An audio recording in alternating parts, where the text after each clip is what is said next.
ಕಾವೇರಿ ಕಾವೇರಿ. ಈಗ ಕಾವೇರಿ ಪಾಠವನ್ನು ನಾವೆಲ್ಲರೂ ಕೂಡ ಈಗ ಒಟ್ಟಿಗೆ ನೋಡ. ಕಾವೇರಿ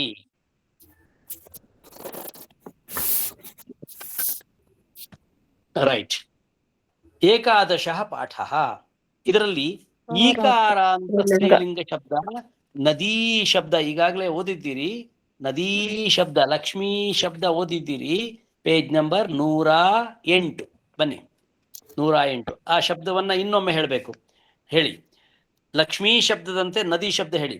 ನದಿ ನದ್ಯೌ ನದ್ಯ, ನದೀ ನದ್ಯೌ ನದೀಃ, ನದ್ಯಾ ನದೀಭ್ಯಾಂ ನದೀಭಿಃ, ನದ್ಯೈ ನದೀಭ್ಯಾಂ ನದೀಭ್ಯಃ, ನದ್ಯಾಃ ನದೀಭ್ಯಾಂ ನದೀಭ್ಯಃ, ನದ್ಯಾಃ ನದ್ಯೋಃ ನದೀನಾಂ, ನದ್ಯಾಂ ನದ್ಯೋಃ ನದೀಷು, ಹೇ ನದೀ ಹೇ ನದ್ಯೌ ಹೇ ನದ್ಯಃ. ಅದೇ ತರ ಇನ್ನೊಂದು ಶಬ್ದ ಪಾರ್ವತಿ. ಎಲ್ರು ಹೇಳಿ. ಪಾರ್ವತಿ ಪಾರ್ವತ್ಯೌ ಪಾರ್ವತ್ಯಃ. ಅದೇ ತರ ಸ್ತ್ರೀ ಹೇಳಿ. ಸ್ತ್ರೀ ಸ್ತ್ರೀಯೌ ಸ್ತ್ರೀಯಃ, ಸ್ತ್ರೀ ಸ್ತ್ರೀಯೌ ಶ್ರಿಯಃ. ಮುಂದೆ ಬರ್ತಿ. ಪಾರ್ವತಿ ಮುಗಿಸುವ. ಪಾರ್ವತೀಂ ಪಾರ್ವತ್ಯೌ ಪಾರ್ವತೀಃ, ಪಾರ್ವತ್ಯಾ ಪಾರ್ವತೀಭ್ಯಾಂ ಪಾರ್ವತೀಭಿಃ, ಪಾರ್ವತ್ಯೈ ಪಾರ್ವತೀಭ್ಯಾಂ ಪಾರ್ವತೀಭ್ಯಃ, ಪಾರ್ವತ್ಯಾಃ ಪಾರ್ವತೀಭ್ಯಾಂ ಪಾರ್ವತೀಭ್ಯಃ, ಪಾರ್ವತ್ಯಾಃ ಪಾರ್ವತ್ಯೋಃ ಪಾರ್ವತೀನಾಂ, ಪಾರ್ವತ್ಯಾಂ ಪಾರ್ವತ್ಯೋಃ ಪಾರ್ವತೀಷು. ಹೇ ಪಾರ್ವತಿ ಹೇ ಪಾರ್ವತ್ಯೋ ಹೇ ಪಾರ್ವತ್ಯಃ. ಪಾರ್ವತಿಯಲ್ಲಿ ಹುಟ್ಟಿದ ಮಗನು ಕುಮಾರಸ್ವಾಮಿಯು. ವಾಕ್ಯೇನು? ಪಾರ್ವತಿಯಲ್ಲಿ. ಪಾರ್ವತೀಯಾಂ ಪಾರ್ವತ್ಯಾಂ ಪುತ್ರಃ ಕುಮಾರಸ್ವಾಮಿ. ಕುಮಾರಸ್ವಾಮಿ. ಪಾರ್ವತ್ಯಾಂ ಜಾತಃ ಪುತ್ರಃ ಕುಮಾರಸ್ವಾಮಿ. ಅರ್ಥ ಆಯ್ತಾ? ರೈಟ್. ಈಗ ವಾಪಸ್ ಪಾಠಕ್ಕೆ ಬನ್ನಿ. ಈಕಾರ ಅಂತ ಸ್ತ್ರೀಲಿಂಗ ಶಬ್ದದ ಪಾಠ ಇದು. ಕಾವೇರಿ ಗಂಗೆ ಚ ಯಮುನೆ ಚೈವ ಗೋದಾವರಿ ಸರಸ್ವತಿ ನರ್ಮದೆ ಸಿಂಧು ಕಾವೇರಿ ಕಾವೇರಿ ನರ್ಮದೆ ಸಿಂಧೌ ಜಲೇಸ್ಮಿನ್ ಸನ್ನಿಧಿಂ ಕುರು. ಗಂಗೆ ಚ ಯಮುನೆ ಚೈವ, ಗಂಗೆ ಮತ್ತು ಯಮುನೆ, ಗೋದಾವರಿ ಮತ್ತು ಸರಸ್ವತಿ. ಆಮೇಲೆ ಕಾವೇರಿ ನರ್ಮದೆ ಸಿಂಧು. ಈಗ ಅಭ್ಯಾಸ ಇರೋದು ನಮ್ಗೆಲ್ಲ. ನರ್ಮದೆ ಸಿಂಧು ಕಾವೇರಿ ಎಲ್ಲ ಒಂದೇ. ಕಾವೇರಿ ನರ್ಮದೆ ಸಿಂಧೋ ಅಂದ್ರೆ ಇದೆಲ್ಲ ಸಂಬೋಧನ ವಿಭಕ್ತಿ. ಎಲೈ ಗಂಗೆಯೇ, ಎಲೈ ಯಮುನೆಯೇ, ಎಲೈ ಗೋದಾವರಿಯೇ, ಎಲೈ ಸರಸ್ವತಿಯೇ, ಎಲೈ ಕಾವೇರಿಯೇ, ಎಲೈ ನರ್ಮದೆಯೇ, ಎಲೈ ಸಿಂಧುವೇ.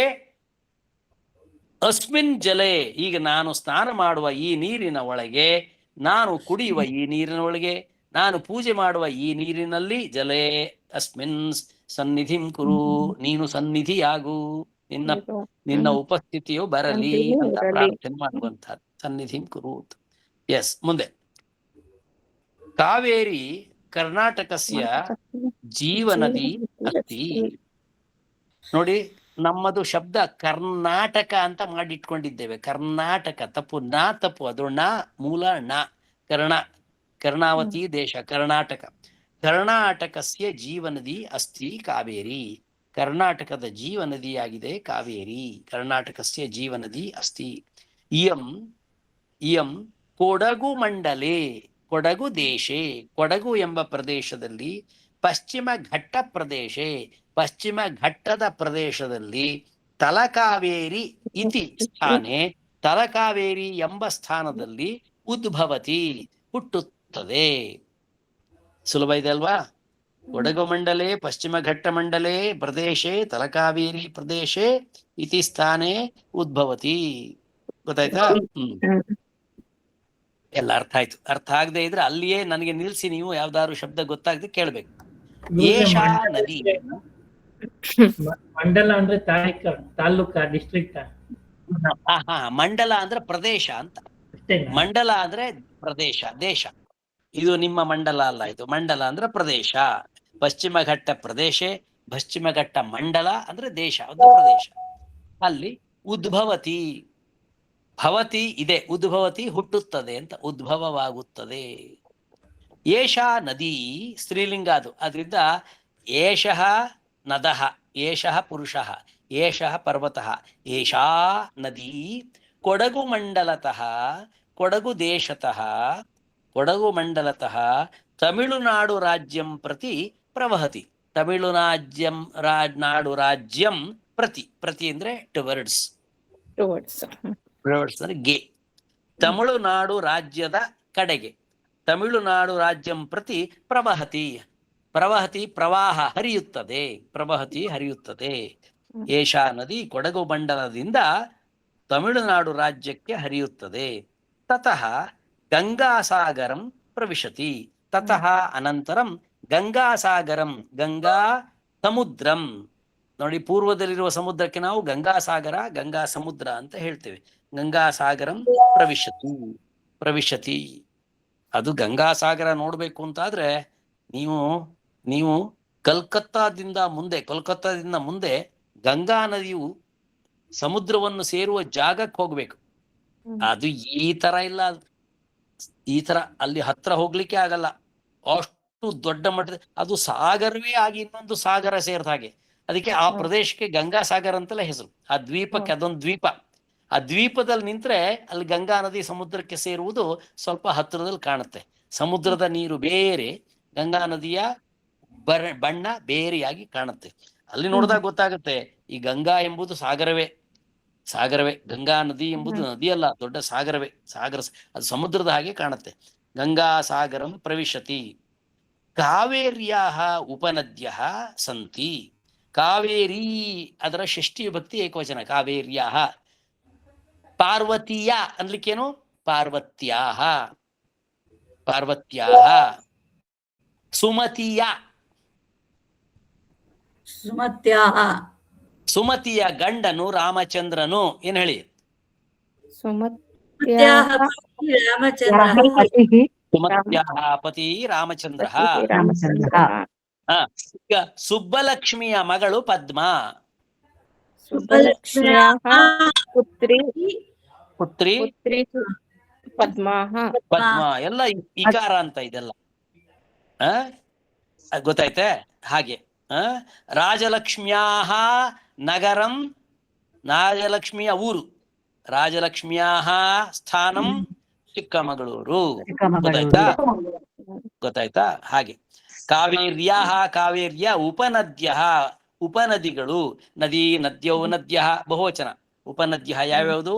ಶಿಂಷಾ, ಹೇಮಾವತಿ, ಅರ್ಕಾವತಿ, ಕಪಿಲಾ, ಕಬಿನಿ, ಲಕ್ಷ್ಮಣತೀರ್ಥಂ, ಲೋಕಪಾವನಿ ಚ. ಓಹೋ, ನೋಡಿ, ನನಗೆ ಕಾವೇರಿ ನದಿಗೆ ಇಷ್ಟೊಂದು ಉಪನದಿ ಇದೆ ಅಂತ ಗೊತ್ತೇ ಇರಲಿಲ್ಲ. ಒಬ್ಬ ಇಷ್ಟೊಂದು ಉಪನದಿಗಳಿದೆ, ಇದನ್ನೆಲ್ಲ ನೀವು ನೋಡಿರ್ಬೇಕು, ನೀವೆಲ್ಲ ಅಲ್ವೇ? ಕೆಲವನಾದ್ರೂ ನೋಡಿರ್ಬೇಕು ನೀವು ಇದರಲ್ಲಿ. ಕಾವೇರಿ ನದಿಯ ಉಪನದಿಗಳು ಇವೆಲ್ಲವು.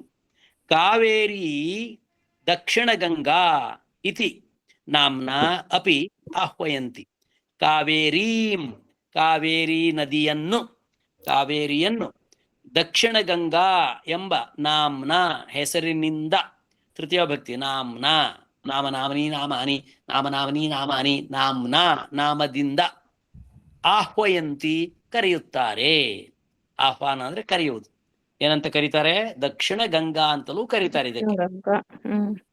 ಕಾವೇರ್ಯಾಂ, ಇದು ಮತ್ತೆ ದ್ವಿತೀಯ ಭಕ್ತಿ, ಅಲ್ಲ ಸಪ್ತಮಿ ವಿಭಕ್ತಿ. ಕಾವೇರಿಯಲ್ಲಿ, ಕಾವೇರ್ಯಾಂ, ಕಾವೇರಿಯಲ್ಲಿ ಸ್ನಾನೇನ, ಸ್ನಾನೇನ ಸರ್ವ ಪಾಪಾನಿ ನಶ್ಯಂತಿ ಇತಿ ಪ್ರಸಿದ್ಧಿ ಅಸ್ತಿ. ಕಾವೇರ್ಯಾಂ ಸ್ನಾನೇನ. ಕಾವೇರ್ಯಾಂ ಅಂದ್ರೇನು? ಕಾವೇರಿಯಲ್ಲಿ ಸ್ನಾನ ಮಾಡಿದರೆ. ಯಾವ ವಿಭಕ್ತಿ? ಅಲ್ಲಿ, ಸಪ್ತಮಿ ವಿಭಕ್ತಿ. ಕಾವೇರಿಯಲ್ಲಿ ಸ್ನಾನೇನ, ಸ್ನಾನ ಮಾಡುವುದರಿಂದ ಸರ್ವ ಪಾಪಾನಿ, ಎಲ್ಲ ಪಾಪಗಳು ನಶ್ಯಂತಿ, ನಶ್ಯಂತಿ ನಾಶವಾಗುತ್ತವೆ. ಇತಿ ಪ್ರಸಿದ್ಧಿ ಅಸ್ತಿ, ಎಂಬುದಾಗಿ ಪ್ರಸಿದ್ಧಿಯೂ ಇದೆ. ಗೊತ್ತಾಯ್ತಾ? ನೀವೇನಾದ್ರೂ ಪಾಪ ಮಾಡಬೇಕು ಅಂತ ತೀರ್ಮಾನ ಮಾಡಿದ್ರೆ ಆ ಪಾಪ ಮಾಡ್ತಿದ್ದ ಹಾಗೆ ಹೋಗಿ ಕಾವೇರಿ ನದಿಯಲ್ಲಿ ಮುಳುಗಿ ಎದ್ದು ಬಂದ್ಬಿಡಿ, ಎಲ್ಲ ಕ್ಲೀನ್ ಆಗುತ್ತೆ. ಮೊದ್ಲೇ ಪಾಪ ಹೋಗ್ಬಿಡ್ಲಿ. ಮೊದಲಿನ ಪಾಪ ಹೇಗೆ ಹೋಗುತ್ತೆ? ಇನ್ನೇನಾದ್ರೂ ಪಾಪ ಮಾಡ್ಬೇಕು ಅಂತಿದ್ರೆ ಸ್ನಾನ ಮಾಡಿ ಪಾಪ ಮಾಡ್ಲಿಕ್ಕೆ ಹೋಗ್ಬೇಡಿ. ಪಾಪ ಮಾಡ್ಬಿಟ್ಟು ಆಮೇಲೆ ಹೋಗಿ ಸ್ನಾನ ಮಾಡಿ ಎದ್ದು ಬರುವಾಗ ಮತ್ತೆ ತಿಳ್ಕೊಳ್ಳೋದು ನಿಮ್ಮನ್ನು. ಕೊಡಗು ಜನರು ಕಾವೇರೀಂ ಸ್ವಕುಲದೇವತಾ ಇತಿ ಭಾವಯಂತಿ. ಕಾವೇರಿಯನ್ನು ಸ್ವಕುಲದೇವತೆ, ತಮ್ಮ ಕುಲದೇವತೆ ಎಂಬುದಾಗಿ ಭಾವಿಸುತ್ತಾರೆ. ಇಲ್ಲಿ ಯಾರಾದ್ರೂ ಇದ್ದೀರಾ ಕೊಡಗಿನವರು? ಕಳಸಾರಿ ಅವರೆಲ್ಲ ಇದ್ರು, ಬಹಳ ಜೋರಿದ್ರು. ಕಾವೇರಿ ಇದ್ರವರೆಲ್ಲ ಕೊಡಗಿನವರೆಲ್ಲ ಇದ್ರು. ಕಾವೇರಿಯನ್ನು ಕೊಡಗು ಜನರು ಸ್ವಕುಲದೇವತೆ ಎಂಬುದಾಗಿ ಭಾವಿಸುತ್ತಾರೆ. ಕಾವೇರಿ ನದ್ಯಾಹ ವಿಷಯೇ ಷಷ್ಠಿವಿಭಕ್ತಿ ಏಕವಚನ. ಕಾವೇರಿ ನದಿಯ ವಿಷಯದಲ್ಲಿ, ಕಾವೇರಿ ನದ್ಯಾಹ ವಿಷಯೇ ಅನೇಕಾಹ ಪುರಾಣ ಕಥಾಃ ಸಂತಿ. ಅನೇಕಾಹ ಪುರಾಣ ಕಥಾಃ ಸಂತಿ. ಅನೇಕ ಪುರಾಣ ಕಥೆಗಳು ಇವೆ. ಕಾವೇರಿ ನದಿಯ ವಿಷಯದಲ್ಲಿ ಅನೇಕ ಪುರಾಣ ಕಥೆಗಳು ಉಂಟು. ಯಾರಿಗಾರು ಗೊತ್ತಾ ಪುರಾಣ ಕಥೆ? ಹೌದು, ಕೇಳಿದ್ದೇವೆ.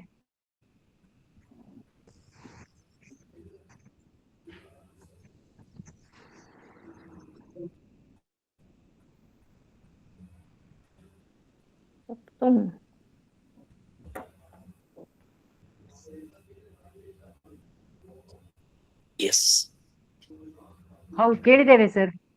ಕೇಳಿದ್ದೀರಾ? ಏನ್ ಕಥೆ ಅದು? ಅವಳು ಕವೇರ ಮುನಿಯ ಮಗಳು. ಹಾ, ಒಮ್ಮೆ ಅಗಸ್ತ್ಯ ಮುನಿ ಅಲ್ಲಿ ಬಂದವನು ಅವಳನ್ನು ನೋಡಿ ಅವನಿಗೆ ಮದುವೆ ಮಾಡಿ ಕೊಡ್ಬೇಕು ಅಂತ ಕೇಳ್ತಾನೆ. ಆಗ ಕಾವೇರಿ ಹೇಳ್ತಾರೆ, ನಾನು ಮದುವೆ ಆಗ್ಬೇಕಾದ್ರೆ ನನ್ನನ್ನು ಒಂದು ಕ್ಷಣ ಕೂಡ ಬಿಟ್ಟು ಹೋಗ್ಬಾರ್ದು ಅಂತ ಹೇಳ್ತಾಳೆ.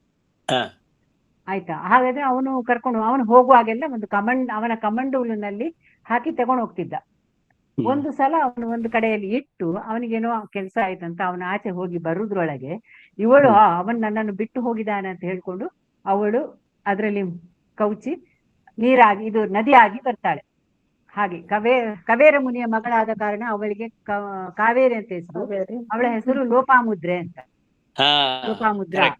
ಈಗ ನಮ್ಮ ಮುಂದಿನ ಪಾಠದ ಸಾರಾಂಶವನ್ನ ಸುಮತಿ ದೇವಿಯವರು ಹೇಳಿಬಿಟ್ಟಿದ್ದಾರೆ. ಗುಡ್. ಕಾವೇರಿ ನದ್ಯಾಹ ವಿಷಯೇ, ಕಾವೇರಿ ನದಿಯ ವಿಷಯದಲ್ಲಿ ಅನೇಕಾಹ ಪುರಾಣ ಕಥಾಹ, ಇದು ಒಂದು ಪುರಾಣ ಕಥೆ. ಅನೇಕ ಪುರಾಣ ಕಥೆಗಳು ಸಂತಿ ಇವೆ. ಕಾವೇರಿ ನದಿಯ ವಿಷಯದಲ್ಲಿ ಅನೇಕ ಪುರಾಣ ಕಥೆಗಳು ಇವೆ.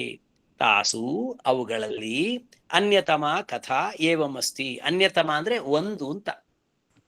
ಇರುವ ಅನೇಕ ಕಥೆಗಳಲ್ಲಿ ಒಂದು ಕಥೆ ಇಲ್ಲಿದೆ. ಬ್ರಹ್ಮಣ ಪುತ್ರಿ ಲೋಪಾಮುದ್ರಾ.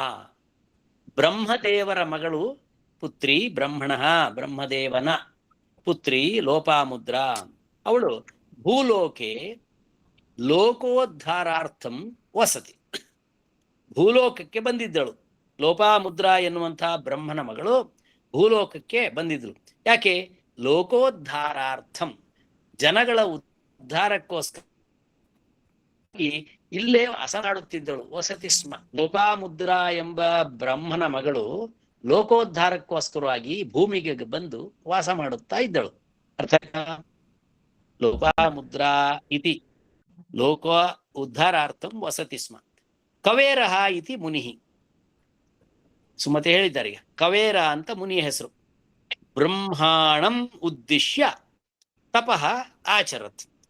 ಕವೇರನು ಮುನಿಯು ಬ್ರಹ್ಮಾಣಂ, ಬ್ರಹ್ಮಾಣೋ ಬ್ರಹ್ಮಾಣಂ ಬ್ರಹ್ಮನನ್ನು ದ್ವಿತೀಯ ಭಕ್ತಿ ಉದ್ದೇಶಿಸಿ ತಪಃ ಆಚರತ್, ತಪವನ್ನು ಆಚರಿಸಿದನು. ಭೂತ್ಕಾಲ ಇದು. ಆಚರತಿ ಲಟ್ ಲಂಗ್ ಆಚರತ್, ಆಚರಿಸಿದನು. ವರರೂಪೇಣ ತಪಸ್ಸು ಮಾಡಿದ. ವರರೂಪದಿಂದ ಸಂತತಿಂ ಪ್ರಾರ್ಥಯನ್. ಅವನೇನ್ ಮಾಡ್ದ? ಕವೇರ ಮುನಿ ವರ ಕೊಡು ಅಂತ ಕೇಳ್ದ. ಏನ್ ಕೊಡ್ಬೇಕು ಅಂತ ಕೇಳಿದಾಗ ವರರೂಪದಿಂದ ನನಗೆ ಸಂತತಿ ಕೊಡು ಅಂತ ಪ್ರಾರ್ಥಿಸಿದ. ಸಂತತಿ, ನಂಗೆ ಮಕ್ಕಳಿಲ್ಲ, ಮಕ್ಕಳಾಗ್ಬೇಕು ಅಂತ ಕೇಳ್ದ. ತದಾ ಲೋಪಾಮುದ್ರಾಂ ಪುತ್ರೀತ್ವೇನ ಅಲಭತ ಚ. ಆಮೇಲೆ ಅವನು ಆಗ ಲೋಪಾಮುದ್ರೆಯನ್ನು ಪುತ್ರಿಯಾಗಿ ಪಡೆದನು. ಲೋಪಾಮುದ್ರಾಂ ಪುತ್ರೀತ್ವೇನ ಪುತ್ರಿಯಾಗಿ ಅಲಭತ ಪಡೆದನು. ಕಥೆ ಮುಂದೆ ನೋಡಿ. ಏಕಸ್ಮಿನ್ ದಿನೇ ಒಂದು ದಿವಸ ತತ್ರ ಅಲ್ಲಿ ಅಗಸ್ತ್ಯ ತಪಃ ತಪ್ತುಂ ಆಗಚ್ಚತ್. ಅಲ್ಲಿಗೆ ಏಕಸ್ಮಿನ್ ದಿನೇ ಒಂದು ದಿನ ಅಗಸ್ತ್ಯ ಋಷಿ ಅವನು ತಪಃ ತಪ್ತುಂ ತಪಸ್ಸು ಮಾಡಲು ಅಂತ ಅರ್ಥ. ತಪಸ್ಸನ್ನು ತಪ್ತುಂ ಅಂದ್ರೆ ಮಾಡಲು ಅಂತ ಇಟ್ಕೊಳ್ಳಿ. ತಪಸ್ಸನ್ನು ಸುಡಲು ಅಂದ್ರೆ ತಪಸ್ಸನ್ನು ಮಾಡಲು ಆಗಚ್ಚತ್ ಬಂದನು. ಅಗಸ್ತ್ಯ ವದತಿ, ಆಗ ಅಗಸ್ತ್ಯ ಹೇಳ್ತಾನೆ, ಅಹಂ ಲೋಪಾಮುದ್ರಾಂ ಪ್ರಣೋಮಿ ಇತಿ. ತಪಸ್ಸಿಗೆ ಬಂದವನು ಅಲ್ಲಿ ಅಗಸ್ತ್ಯ ನೋಡ್ತಾನೆ. ನೋಡ್ಬಿಟ್ಟು ಅಹಂ ನಾನು ಲೋಪಾಮುದ್ರೆಯನ್ನು ವೃಣೋಮಿ ವರಿಸುತ್ತೇನೆ. ವೃಣೋತಿ ಅಂದ್ರೆ ವರಿಸುತ್ತಾನೆ, ವೃಣೋಮಿ ಅಂದ್ರೆ ವರಿಸುತ್ತೇನೆ ಇತಿ. ವರಿಸು ಅಂದ್ರೆ ಮದುವೆ ಮಾಡ್ಕೊಳ್ತೇನೆ ಅಂತ. ಅಹಂ ಲೋಪಾಮುದ್ರಾಂ ವೃಣೋಮಿ ವರಿಸುತ್ತೇನೆ, ನಾನು ಲೋಪಾಮುದ್ರೆಯನ್ನು ವರಿಸುತ್ತೇನೆ ಇತಿ. ಲೋಪಾಮುದ್ರಾ ಅವದತ್, ಆಗ ಅಲ್ಲಿದ್ದ ಲೋಪಾಮುದ್ರೆ ಹೇಳಿದ್ಲು, ಯದಿ ಭವಾನ್ ಇತಃ ಅನ್ಯತ್ರ ಗಚ್ಚತಿ ತರ್ಹಿ ಅಹಂ ಭವತಃ ನಿರೀಕ್ಷಾಯಾಂ ಬಹು ಸಮಯಂ ಯಾಪಯಿತುಂ ನ ಇಚ್ಛಾಮಿ. ಯದಿ ತರ್ಹಿ, ಯದಿ ಅಂದ್ರೆ ಒಂದು ವೇಳೆ, ಇಫ್, ಭವಾನ್ ನೀನು, ಇತಃ ಇಲ್ಲಿಂದ, ಅನ್ಯತ್ರ ಬೇರೆ ಕಡೆಗೆ, ಗಚ್ಚತಿ ಹೋಗುತ್ತಿ ಅಂತಾದ್ರೆ, ನೀನು ಇಲ್ಲಿಂದ ಬೇರೆ ಕಡೆಗೆ ಹೋಗುವುದಾದ್ರೆ, ಯದಿ ಭವಾನ್ ಇತಃ ಅನ್ಯತ್ರ ಗಚ್ಚತಿ, ಒಂದು ವೇಳೆ ನೀನು ಇಲ್ಲಿಂದ ಹೋಗಿಬಿಟ್ಟರೆ, ತರ್ಹಿ ಆಗ, ಯದಿ ಬಂದ್ರೆ ತರ್ಹಿ ಬರ್ತದೆ, ಆಗ ಅಹಂ ನಾನು ಭವತಃ ನಿರೀಕ್ಷಾಯಾಂ ನಿನ್ನನ್ನು ಅಪೇಕ್ಷೆ ಪಡುತ್ತಾ, ನಿನ್ನನ್ನು ನಿರೀಕ್ಷೆ ಪಡುತ್ತಾ, ಭವತಃ ನಿರೀಕ್ಷಾಯಾಂ ನಿನ್ನ ನಿರೀಕ್ಷೆಯಲ್ಲಿ, ಬಹು ಸಮಯಂ ಯಾಪಯಿತುಂ ತುಂಬಾ ಸಮಯವನ್ನು ಕಳೆಯಲು, ನ ಇಚ್ಛಾಮಿ ನೇಚ್ಛಾಮಿ. ನೇಚ್ಛಾಮಿ ಏನ್ ಸಂಧಿ? ನ ಇಚ್ಛಾಮಿ, ಗುಣಸಂಧಿ. ಆ ಇ ಎ ನೇಚ್ಛಾಮಿ ನ ಇಚ್ಛಾಮಿ ಇಚ್ಛಿಸುವುದಿಲ್ಲ. ಅಂದ್ರೆ ಏನರ್ಥ? ಒಂದು ವೇಳೆ ನೀನು ಎಲ್ಲಾದ್ರೂ ಹೋಗುವುದಿದ್ದರೆ ಬಹು ಸಮಯ ನಾನು ನಿನ್ನನ್ನ ಬಿಟ್ಟಿರುವುದಿಲ್ಲ. ಅತಃ ಆದ್ರಿಂದ ಯದಿ ಒಂದು ವೇಳೆ, ಭವಾನ್ ಅನ್ಯತ್ರ ಗಚ್ಚತಿ ನೀನು ಬೇರೆಯ ಕಡೆಗೆ ಹೋದರೆ, ನನ್ನ ಬಿಟ್ಟು ಬೇರೆ ಕಡೆಗೆ ಹೋದರೆ, ತರ್ಹಿ ಅಹಂ ನಾನು ಸ್ವತಂತ್ರ ಭೂತ್ವಾ, ಅಂದ್ರೆ ನೀನು ಯಾವಾಗ್ಲೂ ನನ್ ಬಿಡಂಗಿಲ್ಲ, ನಾನು ಏನಾದ್ರೂ ಬಿಟ್ಟು ಎಲ್ಲಾದ್ರೂ ಹೋದ್ರೆ ನಾನು ಸ್ವತಂತ್ರ ಆಗಿಬಿಡ್ತೇನೆ. ಸ್ವತಂತ್ರ ಭೂತ್ವಾ ಸ್ವತಂತ್ರಳಾಗಿ, ಇತಃ ಗಚ್ಛಾಮಿ ಇಲ್ಲಿಂದ ಮನ್ಸು ಬಂದ ಕಡೆಗೆ ಓಡಿ ಹೋಗ್ಬಿಡ್ತೀನಿ ನಾನು. ನೀನಿರುವ ತನಕ ನಿನ್ ಜೊತೆಗೆ ಇರ್ತೇನೆ.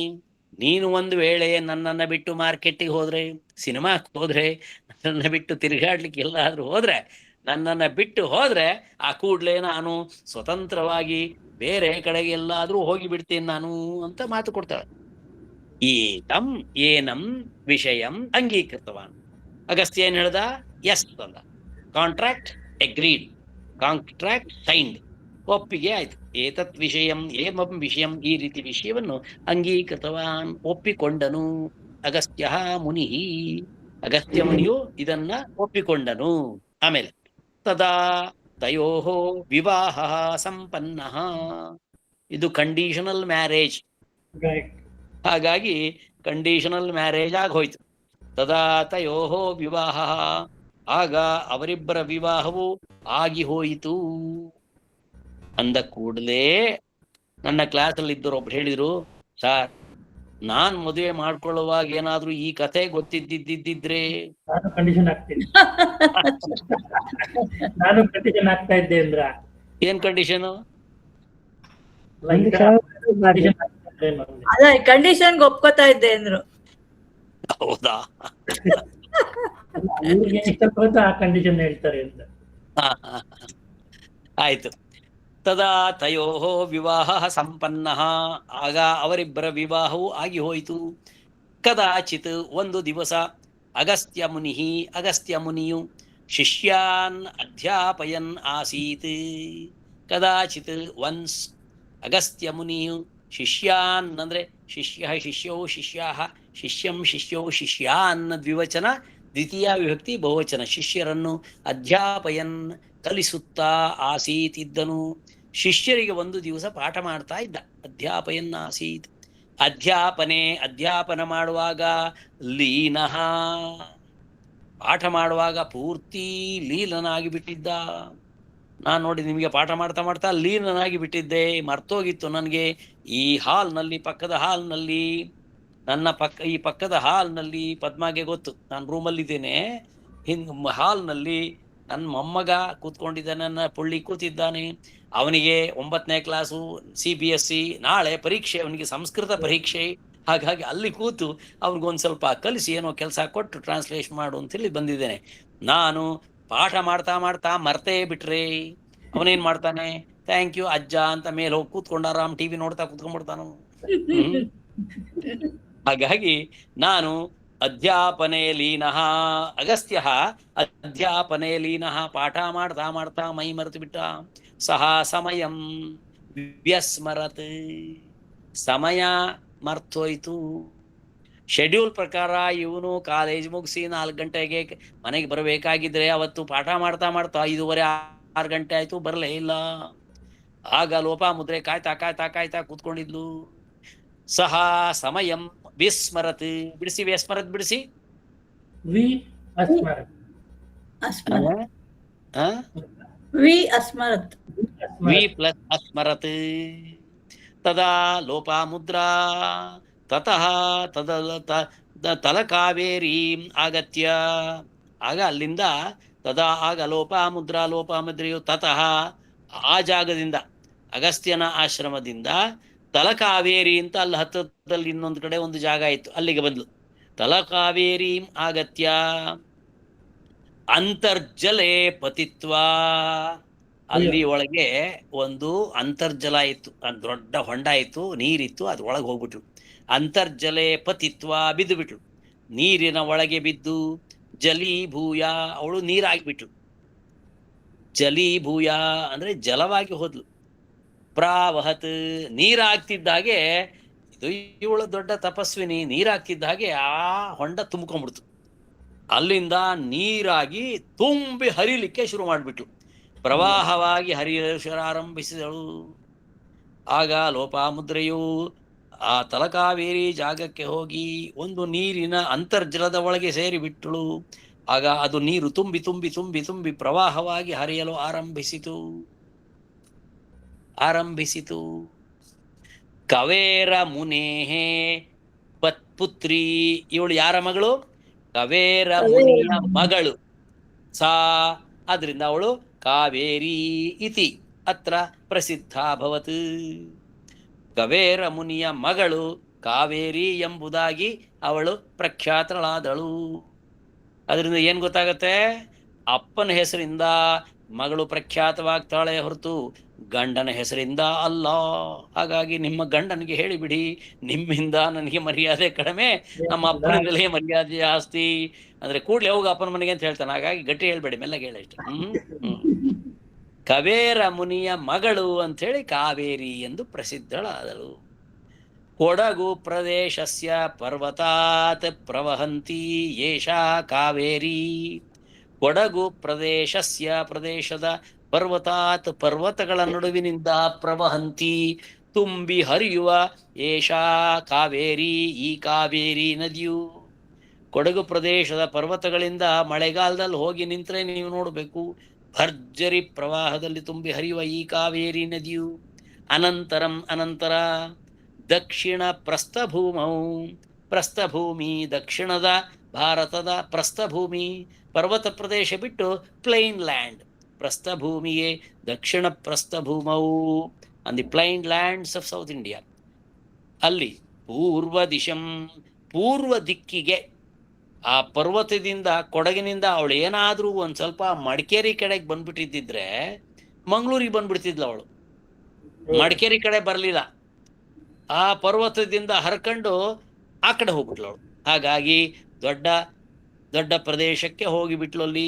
ಅಲ್ಲಿ ಹೋಗಿ ದಕ್ಷಿಣ ಭೂಪ್ರಸ್ಥ ಭೂಮಿಯಲ್ಲಿ ಪೂರ್ವ ದಿಕ್ಕಿನ ಕಡೆಗೆ, ಪೂರ್ವ ದಿಶಂ ಪ್ರತಿ, ಪೂರ್ವ ದಿಕ್ಕಿನ ಕಡೆಗೆ ಪ್ರವಹತಿ, ಹರಿಯುತ್ತಾ ಇದ್ದಾಳೆ.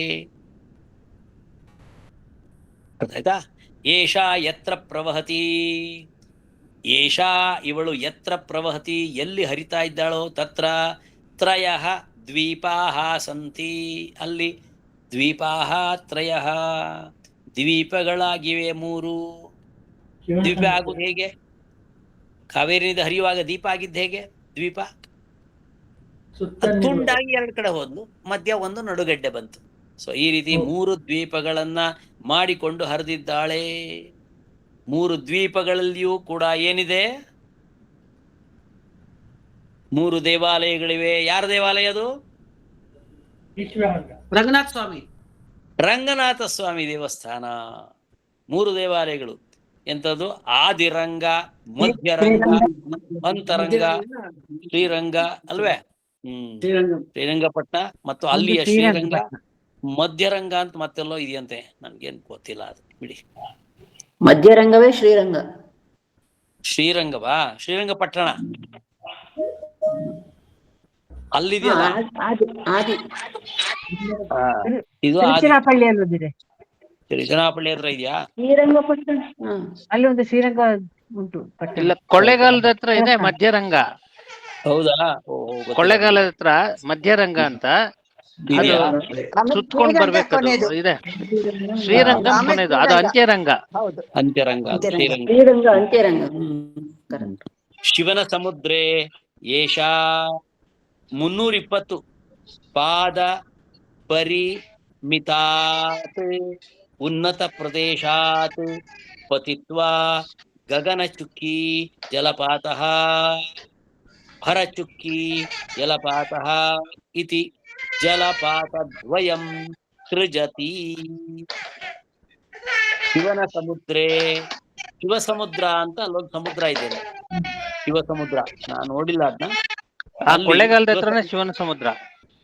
ಶಿವನ ಸಮುದ್ರದಲ್ಲಿ ಏಷಾ, ಈ ಕಾವೇರಿ ನದಿಯು 320 ಪಾದ, ಪಾದ ಅಂದ್ರೆ ಫೀಟ್, 320 ಫೀಟ್, 320 ಪಾದ, 320 ಅಡಿ, ಪರಿಮಿತಾತ್ ಎತ್ತರದಿಂದ, ಉನ್ನತ ಪ್ರದೇಶಾತ್ ಉನ್ನತವಾದ ಪ್ರದೇಶದಿಂದ, 320 ಅಡಿಗಳಷ್ಟು ಪರಿಣಾಮದ ಎತ್ತರದಿಂದ, ಪರಿಮಿತಿಯಿಂದ, ಎತ್ತರದಿಂದ, ಪತಿತ್ವ ಬಿದ್ದು, ಆ ನದಿಯು ಅಲ್ಲಿಂದ ಕೆಳಗೆ ಬೀಳ್ತದೆ. ಬಿದ್ದು ಏನೇನಾಗುತ್ತೆ? ಗಗನ ಚುಕ್ಕಿ ಜಲಪಾತ, ಒಂದು ಗಗನ ಚುಕ್ಕಿ ಜಲಪಾತ, ಇನ್ನೊಂದು ಭರಚುಕ್ಕಿ ಜಲಪಾತ. ಭರಚುಕ್ಕಿ ಜಲಪಾತ ಇದು ಜಲಪಾತ ದ್ವಯಂ, ನೀರು ಬೀಳುವ ಎರಡು ಜಲಪಾತಗಳು ಆಗಿವೆ. ಸೃಜತಿ ಬೀಳುತ್ತಾ ಇದೆ. ಎನ್ ಕೃಷ್ಣರ ಮನೆಯಲ್ಲಿ ಏನೋ ಗೌಜಾಗ್ತಾ ಇದೆ. ಕೃಷ್ಣರ ಮನೆಯಲ್ಲಿ ಇನ್ನೊಬ್ರು ಕೃಷ್ಣ ಪ್ರಸಾದ್ ಅವರ ಮನೆಯಲ್ಲಿ ಏನೋ ಸುದ್ದಿ ಆಗ್ತಾ ಇದೆ. ಗಲಾಟೆ ಮಗು ಗಲಾಟೆ ಮಾಡ್ತಾ ಇದೆ. ಮ್ಯೂಟ್ ಮಾಡ್ತೀನಿ. ಮ್ಯೂಟ್ ಮಾಡಿ ಆಯ್ತಾ? ಜಲಪಾತ ದ್ವಯಂ ಸೃಜತಿ. ಹೋಗೇನ ಖಲ್ ಜಲಪಾತಾತ್ ಅನಂತರಂ ಏಷಾ ತಮಿಳುನಾಡು ರಾಜ್ಯಂ ಪ್ರವಿಶತಿ.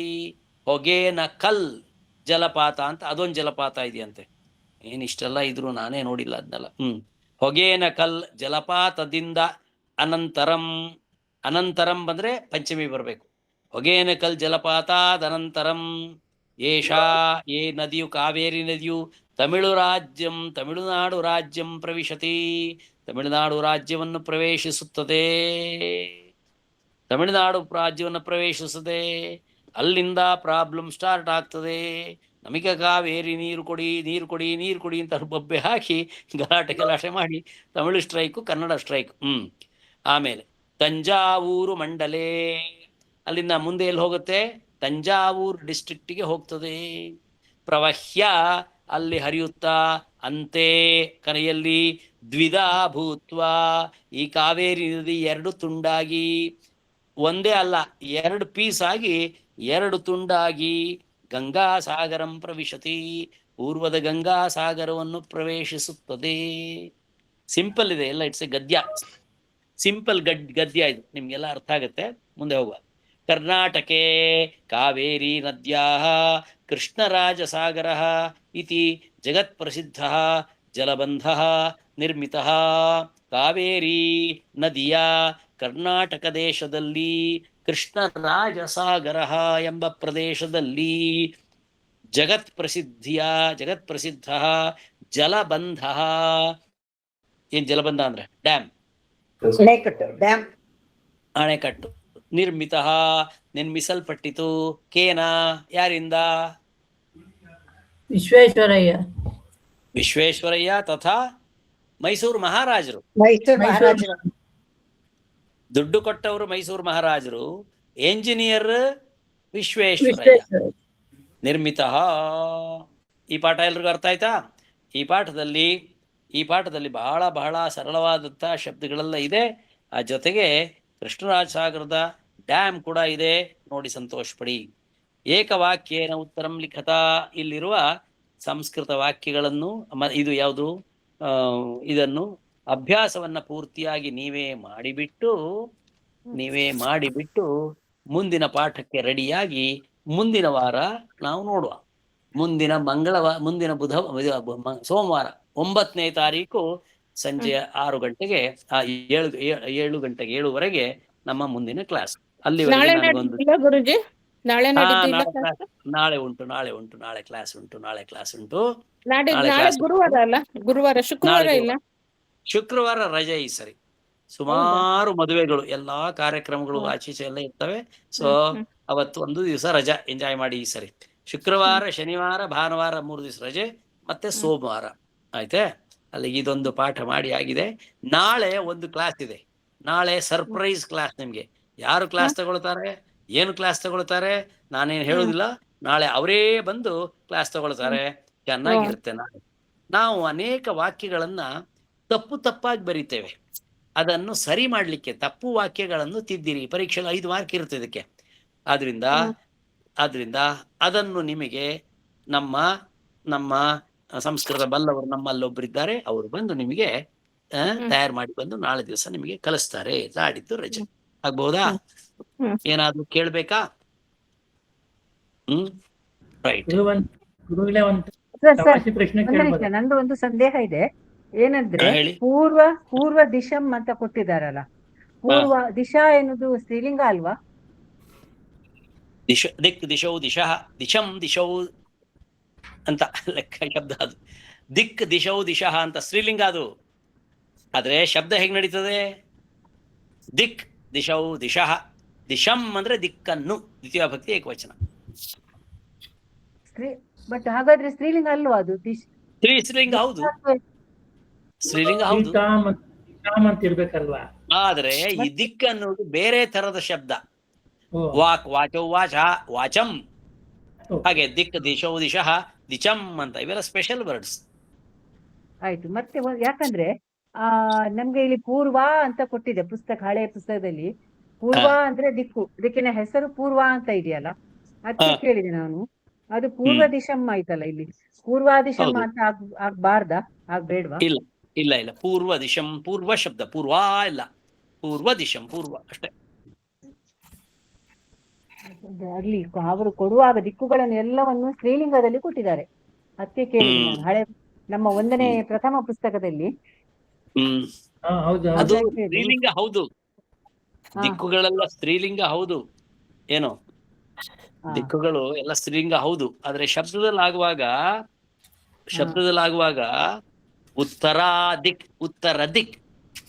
ಉತ್ತರ ಪ್ಲಸ್ ದಿಕ್ ಈಕ್ವಲ್ಸ್ ಉತ್ತರ ದಿಕ್. ಅದು ದೀರ್ಘ ಹೋಗ್ತದೆ. ಅದು ಸಂಧಿನ ಗುರುಗಳೇ. ಸಮಾಸ, ಸಂಧಿಯಲ್ಲ ಸಮಾಸ ಅಂತ ಹೇಳ್ತಾರೆ. ಗುರುಜಿ, ನದಿಗೆ ಸಮಾನಾರ್ಥಕ ಪದ ನಾವು ಕನ್ನಡದಲ್ಲಾದ್ರೆ ಹೊಳೆ ಹಂಗೆಲ್ಲ ಹೇಳ್ತೀವಿ, ಸಂಸ್ಕೃತದಲ್ಲಿ ಏನ್ ಹೇಳ್ಬೇಕು? ನದಿಗೆ ತರಂಗಿಣಿ. ಆಪದ ಅಂದ್ರೆ ನೀರಷ್ಟೇ ಅಲ್ವಾ? ಅಪಗ ಸರಿತಾ ಎನ್ನುವ ಶಬ್ದ. ಸರಿತ್ ಸರಿತೌ ಸರಿತಃ. ಸರಿತ. ಹ್ಮ್.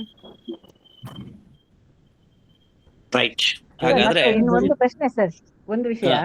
ಈ ನಾವು ಕನ್ನಡದಲ್ಲಿ ಹೇಳ್ತೇವಲ್ಲ ಇಳ ಅಂತ ಹೇಳ್ತೇವಲ್ಲ ಭೂಮಿಗೆ, ಹಾ ಸಂಸ್ಕೃತದಲ್ಲಿ ಲಕಾರ ಇಲ್ವಲ್ಲ, ಲಕಾರ ಮಾತ್ರ ಇದೆಯಲ್ಲ, ಹಾ. ಹೇಗೆ ಅದನ್ನು ಇಲ ಅಂತಲೇ ಬರಿಬೇಕಾ? ಇದು ವೇದದಲ್ಲಿ ಇದೆ ಳ. ಓ ಅಲ್ಲಿ ಡ ಅದು ಲಕಾರ ಡಕಾರವಾಗಿ ಬಿಡ್ತದೆ ಇಲ್ಲಿ ರೂಢಿಯಲ್ಲಿ. ಇಡಾ ದೇವಹೂರ್ಮನುರ್ಯಜ್ಞನೀರ್ ಬೃಹಸ್ಪತಿರುತ್ಥಾ ಮದಾನೀಂ ಸಗಂಷಿ ಸದ್ವಿಶ್ವೇ ದೇವಾಸ್ಸು ಉಕ್ತವಾಚ ಪೃಥಿವಿಮಾತರ್ಮಾಹಿಗಂಸೀರ್ ಮಧುಮನಿಷ್ಯೆ ಮಧುಜನಿಷ್ಯೆ ಮಧುವಕ್ಷ್ಯಾಮಿ ಮಧುವದಿಷ್ಯಾಮಿ ಮಧುಮತೀಂ ದೇವೇಭ್ಯೋವಾಚ ಮುದ್ಯಾಸಗಂ ಶುಶ್ರೂಷೇಣ್ಯಾಂ ಮನುಷ್ಯೇಭ್ಯಸ್ತಮ್ಮಾ ದೇವಾ ಅವಂತು ಶೋಭಾಯೈ ಪಿತರೋನು ವದಂತು ಎಂಬುದು ಯಜುರ್ವೇದದ ಮಂತ್ರ. ಅದರಲ್ಲಿ ಅದರಲ್ಲಿ ಇಡಾ ದೇವಹೂರ್ ಅಂತ ಬರ್ತದೆ. ಅದು ಮೂಲ ಇಡ ಇದ್ದದ್ದು ಸಂಧಿಯಾಗಿ ಇಡ ಅಂತ. ಸೊ ಇಳ ಎಂಬುದು ವೇದದಲ್ಲಿದೆ, ಇಡ ಎಂಬುದು ವೇದದಲ್ಲಿದೆ. ಹಾಗಾಗಿ ಇಡ ಎಂದು ಲ ಇದೆ, ಇಳ ಇದೆ. ಇಳ ಅದು ಇಲ ಎಂಬುದನ್ನು ರೂಢಿಯಲ್ಲಿ ಏನಿಲ್ಲ, ಅದು ಇಳ ಅಂತಲೇ ಇದೆ. ಭೂಮಿ ಇಳಾದೇವಿ ಆಕ್ಚುಲಿ ಇಳ ಭೂಮಿ. ಇಳ ಇರೋದ್ರಲ್ಲಿ ಈಗಿಲ್ಲ, ಮುಂಚೆ ಇತ್ತು. ಭೂಮಿ ಇಡಾದೇವಿ ಇಡಾದೇವಹೂ ಅಂತ ಬರ್ತದೆ. ಯಜುರ್ವೇದ ಮಂತ್ರ. ಮತ್ತೇನ್ರಿ ಕೇಳ್ಬೇಕಾ? ಇದೆಲ್ಲ ಗುರುಗಳೇ ತಮಿಳುನಾಡು ಎನ್ನುವುದಲ್ಲೂ ಕೊಟ್ಟು ಹ ಹೇಳಿ. ಆಯ್ತು ಅಷ್ಟೇ. ಏನೋ ಕೇಳ್ತಾ ಇಲ್ಲ.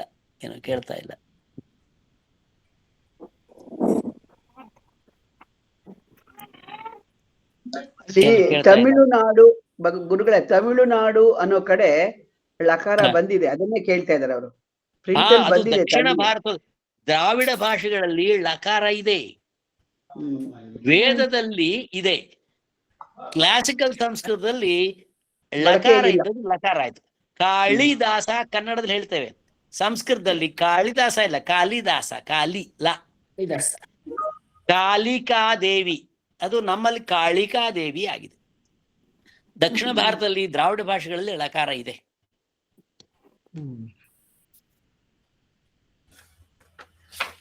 ರೈಟ್, ಸರಿಯಾ? ಹಾಗಾದ್ರೆ ಇವತ್ತಿನ ಪಾಠ ಮುಗಿಸಿ ನಾನು ಮತ್ತೆ ನಿಮ್ಮನ್ನು ಭೇಟಿಯಾಗುವುದು ಸೋಮವಾರ ದಿವಸ. ಅಲ್ಲಿಯವರೆಗೆ ನಾಳೆ ದಿವಸದ ಒಂದು ಕ್ಲಾಸಿಗೆ ಮತ್ತೊಬ್ರು ಬರ್ತಾರೆ, ಸಹಾಯ ಮಾಡ್ತಾರೆ ನಿಮಗೆ. ನಾಳೆ ದಿವಸ ಇನ್ನಷ್ಟು ಕೆಲವನ್ನ ಕಲಿಯುತ್ತೆ. ಸೊ ಸರ್ವೇಭ್ಯೋ ನಮಃ. ಇವತ್ತು ಕ್ಲಾಸನ್ನ ಮುಗಿಸೋಣ. ನನ್ನ ಪುಳ್ಳಿಗೆ ಮೊಮ್ಮಗನಿಗೆ ಇವತ್ತು ಸ್ವಲ್ಪ ನಾನು ನಾಳೆ ಪರೀಕ್ಷೆ ತಯಾರು ಮಾಡ್ತಾ ಇದ್ದೇನೆ, ಹೋಗಿ ಬರ್ತೀನಿ ನಾನು. ಆಯ್ತಾ? ನಾಳೆ ಅವನಿಗೆ ನಮ್ಮ ಪರವಾಗಿ ಆಶೀರ್ವಾದಗಳು. ಎಲ್ಲರ ಪರವಾಗಿ all the best, good luck. All the best. ಒಳ್ಳೆಯದಾಗಲಿ ಮಗುಗೆ. Thank you.